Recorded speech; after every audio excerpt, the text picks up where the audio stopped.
We've got some breaking news out of the NFL where the Browns have signed Shedeur Sanders to his rookie deal. Our NFL insider Jonathan Jones reporting that it's a 4-year, $4.6 million deal. So Cleveland, if you remember, selected Shedeur in the 5th round of this year's draft with the 144th overall pick. He joins a pretty crowded quarterback room there in Cleveland that also includes Kenny Pickett, Joe Flacco, Dillon Gabriel, and, of course, Deshaun Watson.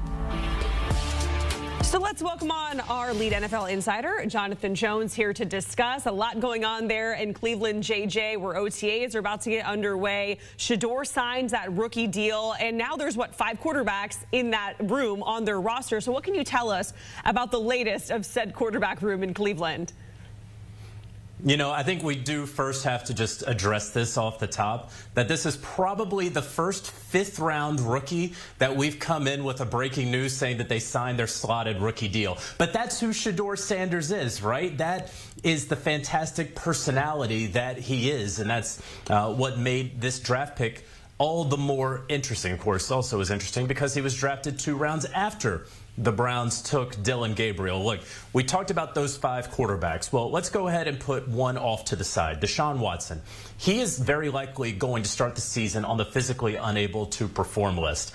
I have my doubts about whether he'll be able to play at all in the 2025 season. And in fact, many people I speak with believe he's probably played his last snap as a member of the Cleveland Browns. So that leaves you with 4 quarterbacks. It's the veteran Joe Flacco. It's Kenny Pickett that the Browns acquired for a 5th-round selection. And then it's the 2 rookies in Dillon Gabriel and Shedeur Sanders.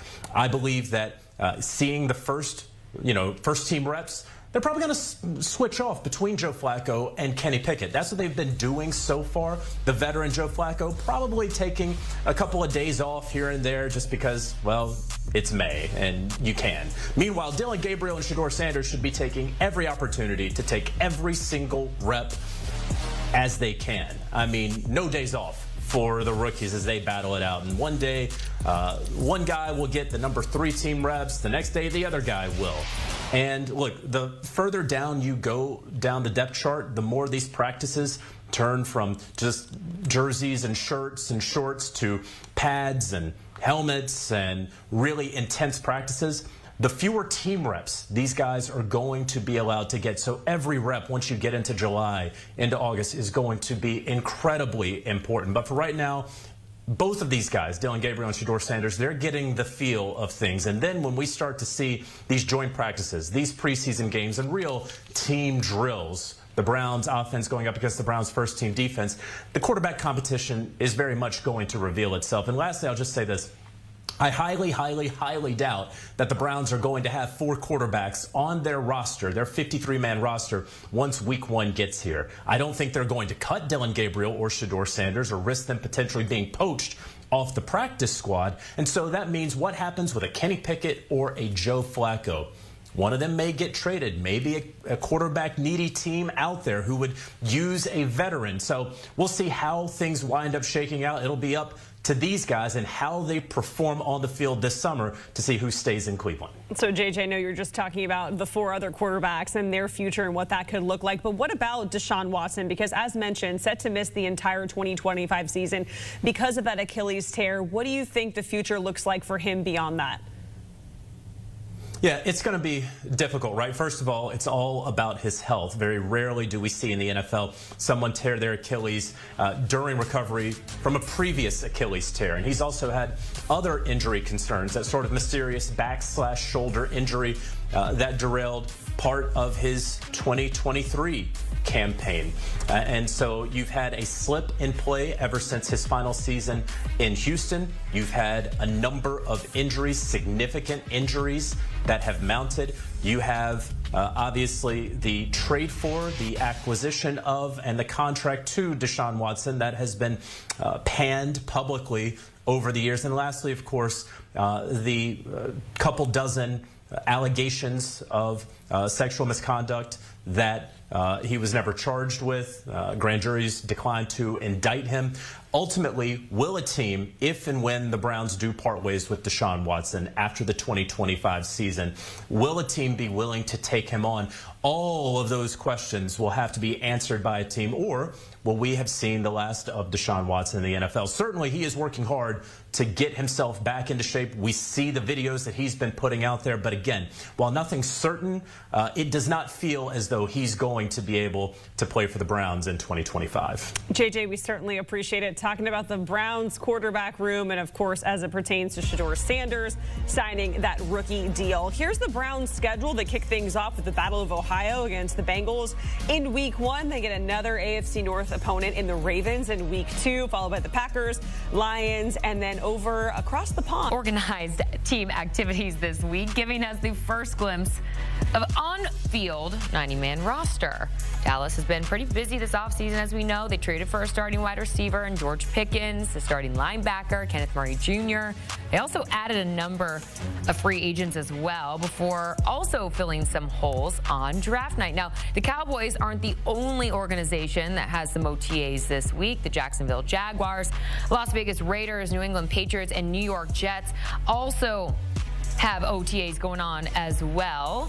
All week long, we will cover the teams with OTAs underway, but today we begin with the latest out of the Dallas Cowboys organization as we say hello to our own Bryant McFadden for more. BMAC, great to see you. I just mentioned that the Cowboys were very busy this offseason. They made some trades, picking up some free agents before, of course, drafting a very big need up front, picking up Tyler Booker. But will he be enough, you think, to solidify the O-line for Dallas? In the interior, no question, especially moving on from Zach Martin, future Hall of Famer. The interior of the offensive line has to be consistent. It has to be very, very stout, because you're in a division where you're seeing Daron Payne twice a year, when you're seeing Jalen Carter twice a year, when you're seeing Dexter Lawrence twice a year, three of the more impressive interior defensive linemen in the National Football League. You want to make sure your guards are stout and can do the job. Tyler Smith did a real good job last year. One would think Tyler Booker can provide the same production as well, especially knowing you have a healthy Dak Prescott back in the lineup. Okay, so there's no doubt from your mind, but Tyler Booker, with him kind of plugged in up front, you got George Pickens now opposite of CeeDee Lamb out wide. In your opinion, does Dak have the support to kind of flirt with the playoffs again this season? Oh, no question, no question. I think the issue for the Cowboys a year ago, offensive line-wise, was more so about the tackles. But hopefully they can be more consistent in that element, along with the added playmaker that you mentioned in George Pickens. This offense has an opportunity to be very, very productive and explosive when you're looking at having two wide receiver ones in the huddle. But all of that means nothing if your star quarterback isn't healthy. We saw without Dak Prescott what the offense looked. It didn't do it didn't move any meters at all. So hopefully having a healthy Dak Prescott for the entirety of the season, along with the sound protection that he needs, can really do numbers in Dallas. Let's get to the Jets here on Tuesday. They will open OTAs for the first time with Justin Fields as the starting quarterback. How do you see him integrating with the Jets scheme? Well, with Justin Fields in the lineup, Jordan, he's another playmaker for the offense because of his versatility, his athleticism, the speed that he has as a +1 in the running game actually could help the Jets. Remember, the last two seasons, especially a year ago with the healthy Aaron Rodgers, they had no +1 option at the quarterback position because, of course, Aaron Rodgers is a pocket guy. But when you look at Justin Fields and seeing what he did in that 6-game stretch with the Pittsburgh Steelers, especially in the red zone, he became a +1 in the running game, either improvising on the fly or quarterback design runs. He was an added element to their offense, and hopefully the Jets have the same mindset for Justin Fields, knowing what type of playmaker he can be, not just throwing the football, Jordan, but of course running the football. Yeah, and they get him a big weapon. As we know, tight end was a pressing need for the Jets this offseason. They managed to get one of the best ones in the NFL draft, and Mason Taylor. Do you think he's the perfect fit?